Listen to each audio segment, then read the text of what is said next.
Tokrat gremo v svet italijanskega dizajna. Pravzaprav kar svetovnega, ki žari v znaku trajnosti, kot danes vse. Z nami pa bodo Lexus DS in premierno ID.7.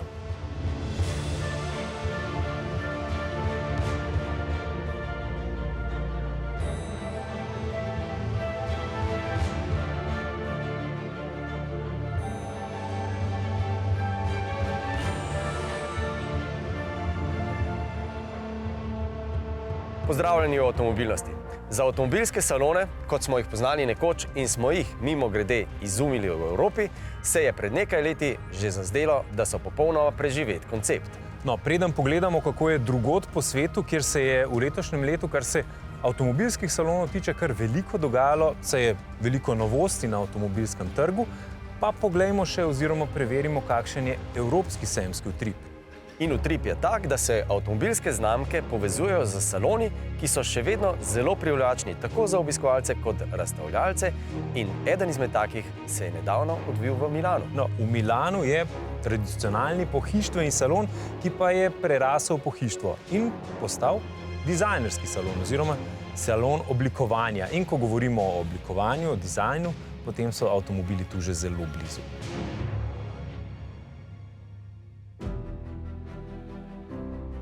V Milanu sicer ni bilo prav enostavno najti direktno povezavo z avtomobili, smo pa zelo enostavno našli povezavo s sestavnimi deli avtomobilov. Recimo, BMW je pokazal, v katero smer gredo njegovi avtomobilski sedeži. Audi je pokazal, kako ponovno uporabi plastiko, kako razbita vetrobranska stekla in kako redke kovine, ki gradijo Audijeve baterije. In v Milanu nisem mogel prezreti sporočila prestižnega ladjarja, ki je rekel, da na njihovih barkah ne bo več zaslonov, samo takšna seksi zlata stikala. Seveda je bilo tudi veliko sporočanja preko klasičnega oblikovanja, recimo preko barv. Peugeot recimo 30-letnico prve zmage v Le Manu praznuje s takšno barvito kreacijo Javija Demskija. Seveda pa dirkalniki nikoli niso samo stvar zabave. The 9X8 is the perfect embodiment of what we mean by Allure. We have three values as a brand. Allure, in terms of design, expresses emotion. That's the driving experience. That's part of what Allure is about as well. And our third value is excellence. Excellence is about technology, it's about efficiency. And if you think about the purpose of an endurance car, it's to make it last, it's to be efficient, and it's about durability. We do more track distance in an endurance race like Le Mans than an F1 car in the whole season. Milanski teden oblikovanja pa je že 10 let povezan tudi z Lexusovo nagrado za posebne oblikovalske dosežke.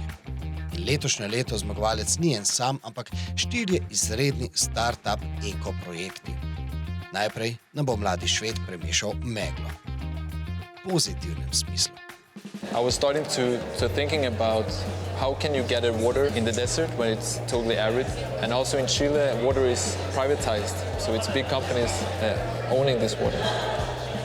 And then I found out that cactus, how they can survive is because of the fog. So they have a design that makes them catch the fog droplets and they can store it into an integrated water bladder. Torej, švedsko jakno gremo lahko v naravo s praznimi bidoni. When you catch fog, the water will be collected, transferred and collected to this pocket that allows you to carry up to 3 liters of water a day. And then it's easily accessed by the user through this water straw. Preselimo se zdaj na Kitajsko. Tu je še en projekt povezan z vodo. Odpadna keramika ne samo, da jemlje občutno veliko površino, ampak delci pogosto onesnažijo celo vodo. Mladi Kitajec, ki je študiral v Esnu in Milanu, zato predstavlja 3D natisnjene izdelke iz odpadne gline, ki zmorejo v glineni prah potegniti kar največ vode. Princip je preprost in brez rabe energije. Seveda je to primerno tudi tukaj v Sloveniji, ko nam pozimi recimo radiatorji preveč izsušijo naše sobe in jih moramo potem navlažiti. Spoznajmo pa zdaj 2 korejska študenta z vrečkami, ki bi jih lahko celo pojedli. As you know, we have to wash the vegetable. From the vegetable usually use the pesticides like for the prevent the bug like that. So if we add the baking soda, then pesticides is removed. So we just add the baking soda film in the vegetable package.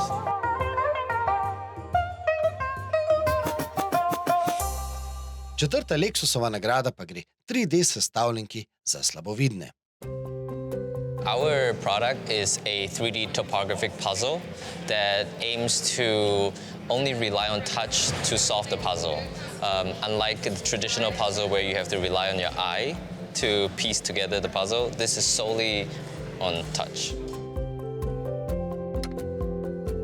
Eden od dvojice avtorjev teh sestavljenk je v Kopenhagnu študiral skupaj s slovensko arhitektko in mladeniča sta se navdušila nad Slovenijo, da že snujeta eno od sestavljenk tudi v obliki triglava.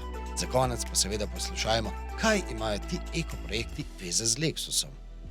The connection between the project and Lexus is that we work against a better tomorrow. And that concept connects both the project with Lexus, but also the project to the other winners. We have the ambition to create a better tomorrow. For me, this is my proposal. Na našem področju večinoma velja, da so avtomobilski oblikovalci tisti, ki nam priskrbijo najbolj za lase privlečene zgodbe.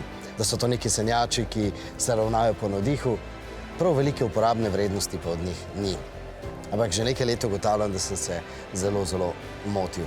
Teden oblikovanja tukaj v Milanu pa je to moje zmoto še do konca potrdil.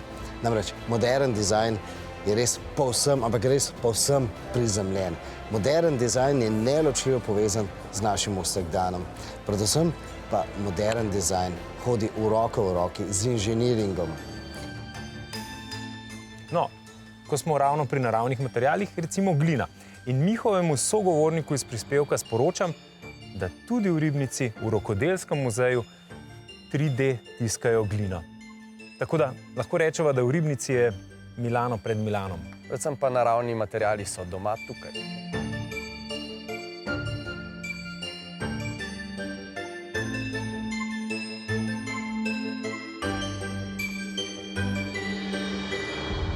Oblikovanje je tako trajnostno, sonaravno, pa ni doma samo v deželi suhe robe.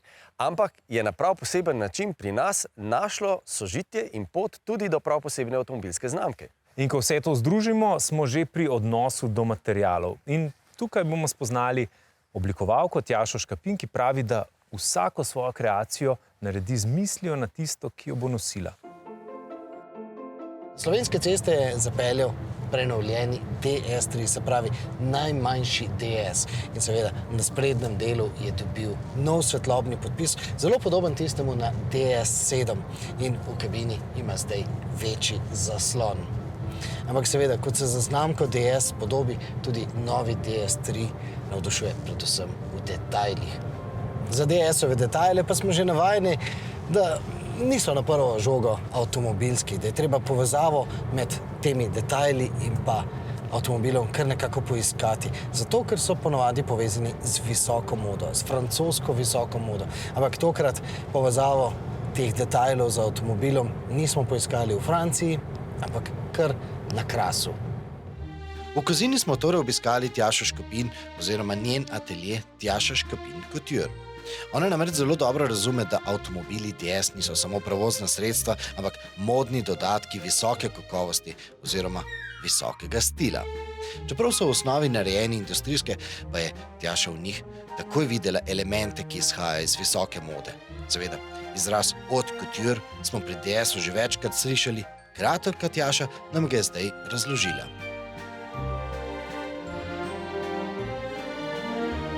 Couture?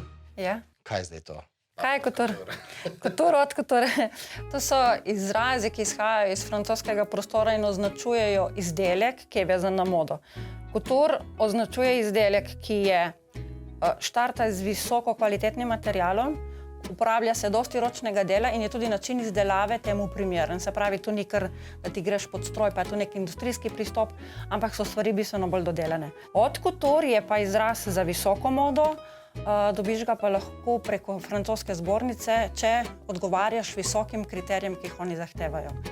Eden izmed teh, naprimer, vse kolekcije se morajo šivati v Franciji, v njihovih laboratorijih. Tam so notri žene vse v belih halicah, brez make-upa, boste videli tam ljudi. Nohti so vedno kratki, tako da to odpade potem. Kakšna lepa manikurica ali kakorkoli, ne. Vsaka ima svojo mizo, vsaka ima res tisto svojo torbico, kjer ima noter tisti svoj pribor. Pa roke si perejo v vsakem možnem trenutku, če kaj drugega taknejo. Recimo, to smo imeli mi dol v moji šoli v Trstu. Prva ura je bila kopalnica, pa peri roke za vsako stvar, če si česa drugega dotaknil. Ker ko smo delali neke izdelke, ki so bili iz res vrhunskih materialov, iz prestižnih materialov, pač potna roka pušča sled, pušča maščobo. In potem lahko odreagira material, lahko se karkoli zgodi, lahko ga mažeš. Šminka sploh maže materiale. Zato so pol te obleke tudi takih vrednosti. In pa vsak kreator, ki ima ime od Couture v svojem delovanju, mora 2-krat na leto predstaviti kolekcijo z najmanj 35 modeli. Tjašo Škopin smo obiskali v času, ko so nastajale kreacije, ki vsebujejo motive DS-ovih avtomobilov. To je svilena organza.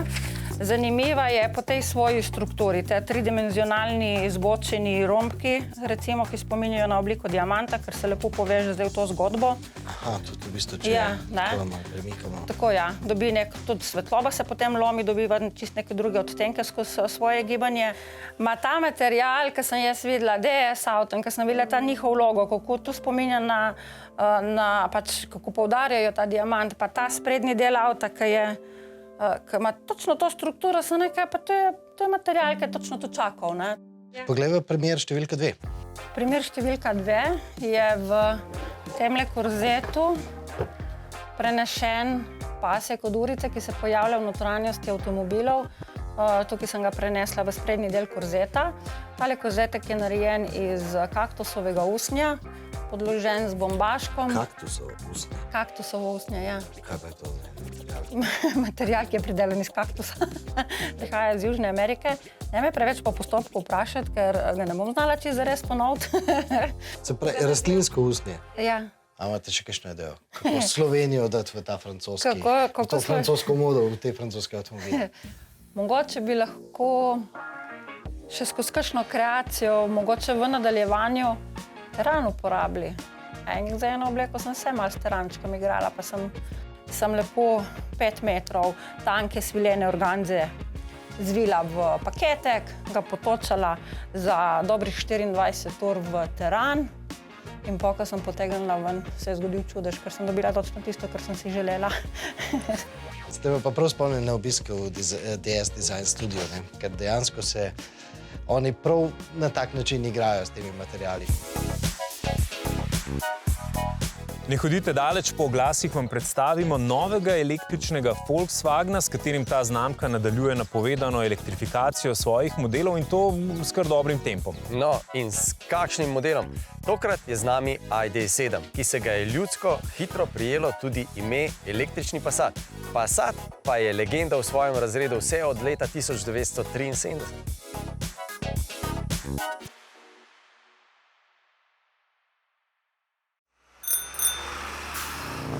Za mano je novi električni Volkswagen ID.7.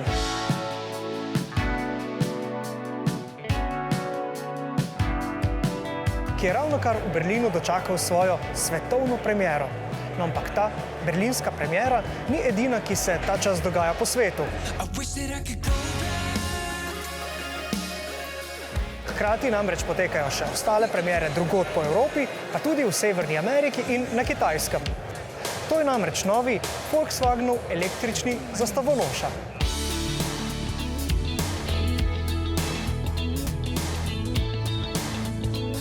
For us, it's important to address customers in the entry segment, but also on the upper side. And this limousine now offers us the opportunity to really convert customers that are now interested to switch from a larger car into an electrical car. To kaže, da pri Volkswagenu še vedno verjamejo v limuzinsko obliko vozila. In v resnici nas veseli, da je tako. Pogosto nas namreč ob testih električnih SUV-jev kar jezi, da dragoceno energijo, ki jo pridobimo ob dolgih časih polnjenja, prehitro porabimo. In to gre večinoma na račun manj učinkovite aerodinamične zasnove. The internal name for the project was Aero, and which means aerodynamic roominess. So that's exactly what we wanted to do with the car. Get the great shape to get an optimal air resistance. The CV value is 0.23, which is quite awesome. It has 700 kilometers worth of range, so this perfectly addresses those requirements, but also in terms of comfort, because the interior, it's very luxurious, it's very roomy, so it allows space to work and to travel for long distances, but also for shorter distances in a very adequate mode. Notranjost je takole na prvi vtis nekoliko drugačna od tistih, ki jih poznamo iz ostalih ID modelov. Tukaj je zaradi te sredinske konzole vozniško mesto precej bolj stisnjeno, materiali so izboljšani, precej več je ličnih detajlov, no tukaj pa je tudi nov velik osrednji zaslon. In pokažemo vam še eno zanimivo novost. Volkswagen je z ID.7 prvič predstavil svojo pametno klimatsko napravo. Ta samodejno uravnava tudi smer pihanja zraka iz zračnikov s pomočjo senzorjev temperature in vlage. Zaključimo pa z najpomembnejšim delom. In to so izboljšave Volkswagenovega električnega pogona. Prve različice ID.7 bo poganjal elektromotor z 210 kW moči, ki se nahaja na zadnji osi. Trenutno je na voljo baterija s kapaciteto 77 kWh, kasneje pa prihaja še večja s kapaciteto 86 kWh in ta naj bi omogočala kar 700 km električnega dosega. Zanimivo je, da je limuzinska različica Passata med tem danes že preteklost. Ta model bo sicer svojo zgodbo nadaljeval tudi v prihodnji generaciji, ampak le še kot karavan.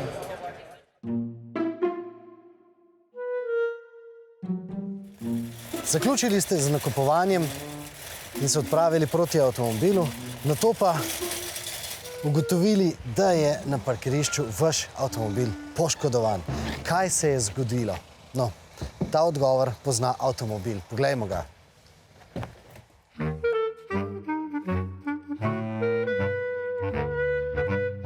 Avtomobil torej ve, kaj se je med našim obiskom trgovine dogajalo na parkirišču. Pri tem pa je treba poznati neke omejitve. Seveda, avtomobil ne bo zaznal tistega nepridiprava, ki bo naš avtomobil podrajsal s ključem. Tudi ne bo zabeležil, če bo recimo mimo prišel sosedov kužek in naš avtomobil označil. Prav tako avtomobil morda ne bo zabeležil, če bo udaril nakupovalni voziček. Seveda, če bo ta prazen, če pa bo poln in bo v naš avtomobil priletel s kar veliko silo, potem pa ta trk bo zabeležil.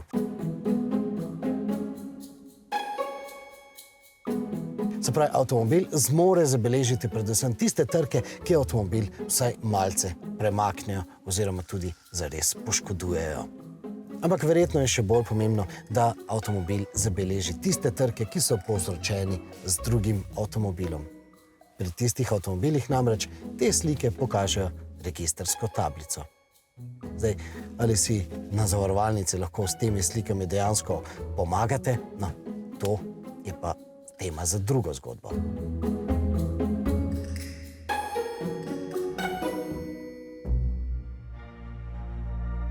O varnem prevozu živali v avtomobilih, še posebej psov in mačk, smo o avtomobilnosti že veliko govorili. Vabim k ogledu prispevkov v našem arhivu. No, ampak varnost seveda mora biti na prvem mestu, nekaj pa je tudi z udobjem.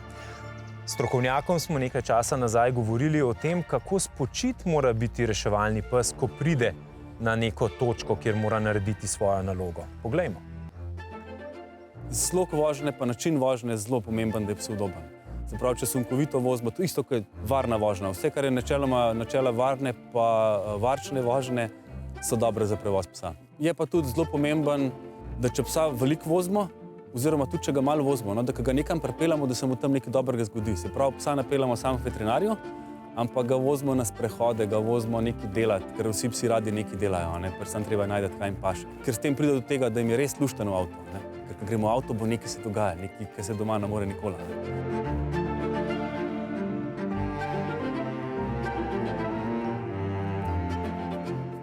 posebno pozornostjo pa se prevozov in navajanja na prevoze živali lotevajo v živalskem vrtu, kjer pa ne prevažajo samo psov in mačk. Poglejmo, kako gre z divjimi živalmi.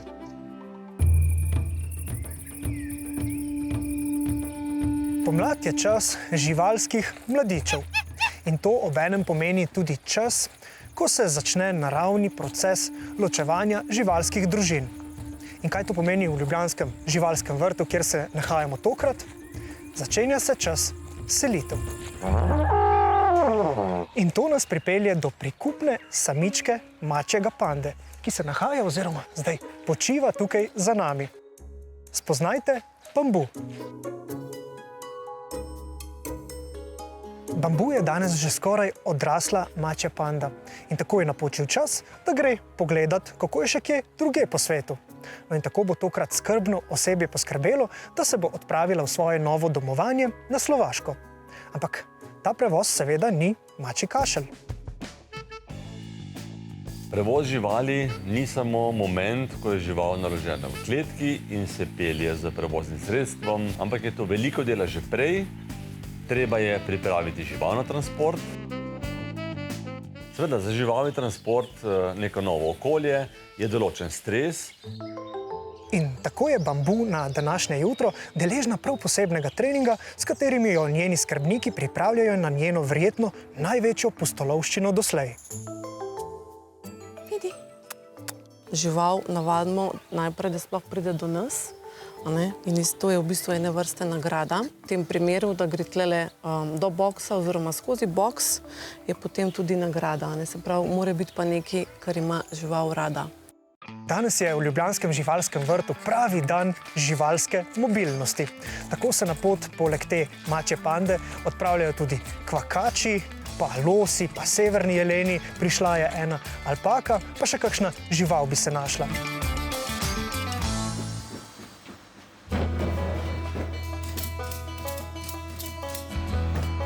Največkrat uporabljen je tale naš kombi Opel Movano. To kombinirano vozilo je izolirano toplotno, ima tudi ogrevanje in hlajenje, ravno zaradi tega, da lahko vozimo živali tako po zimi kot poleti.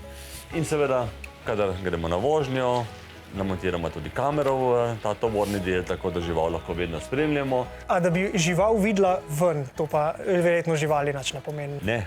Živali se bolj pomirijo, če so v temi, tudi če so v boksu, kjer je svetloba. Te bokse zakrijemo, ravno zato, da se živali počutijo varne. Ker vedno žival, če je nekaj skrita, se bolje počuti, kot če je na odprtem. Medtem ko mačji panda ne potuje prav pogosto, pa je povsem drugače z našimi domačimi štirinožnimi prijatelji. Zgovoren je že podatek, da imamo v Sloveniji že skoraj 250 000 registriranih psov. Ta zadnji del kurse ponazarja pravilno vožnjo kužka v avtomobilu, zato da je kuža varen, da smo mi varni in da se vožnja varno izteče. Se pravi, imamo v zadnjem delu avtomobila boks, se pravi, boks odpremo, kužka naložimo v avto in pač boks varno zapremo. V boksu je on fizično ločen od voznika in ne more imeti kontakta z njim. In lahko ga vozimo tudi na zadnjem sedežu. Pripnemo kužka za oprsnico, ga postavimo ali pa zvabimo noter v avto in ga pripnemo v varnostni pas. Ne more pa do voznika oziroma sovoznika. Vsak kuža vožnjo doživlja po svoje. Nekateri se ob tem počutijo odlično, za druge pa je to lahko tudi velik stres. Pa poglejmo, kaj smo se naučili. Njemu je treba pomagati, ker je mladič. Pridi. Ej, tako. Evo. Kako ste dosegli to, da se tako je dobro počuti tudi v tujem avtomobilu? Ja, je v tujem avtomobilu, ampak je pa tudi pomembna tudi vez med vodnikom in psom. In če ti pa zaupa, pa vse je bilo lepo, pozitivno, mu je bil tudi avto pozitivno predstavljen, pregrinjala so mu bila pozitivno predstavljena in rezultat je tole. Sploh poleti je pomembno, da vozilo ohladimo na primerno temperaturo, da se izognemo kakšnemu vročinskemu šoku.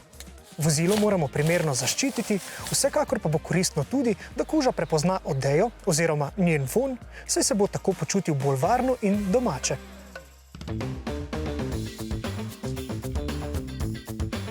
Tega Opel Kombota uporabljamo za prevoz živali, mačk, psov, tudi večje število mačk ali večje število psov, če imamo odvzeme. Vozimo jih v zavetišče ali v dežurno veterinarsko ambulanto, če je tudi to pomembno.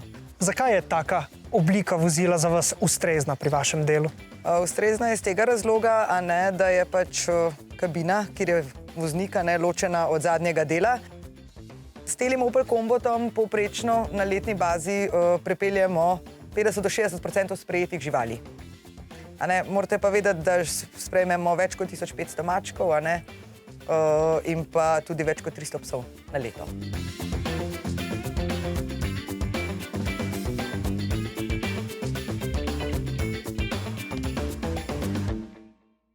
Medtem ko se evropski avtomobilski saloni po koroni še na nek način prebujajo, pa je na drugih koncih sveta utrip nekoliko drugačen. Izstopa seveda Kitajska, ki se v avtomobilsko-mobilnostnem svetu seveda najhitreje razvija. In iz evropskega zornega kota gledano je kar težko razumeti gabarite šanghajskega avtomobilskega salona, ki se je komaj dobro zaprl.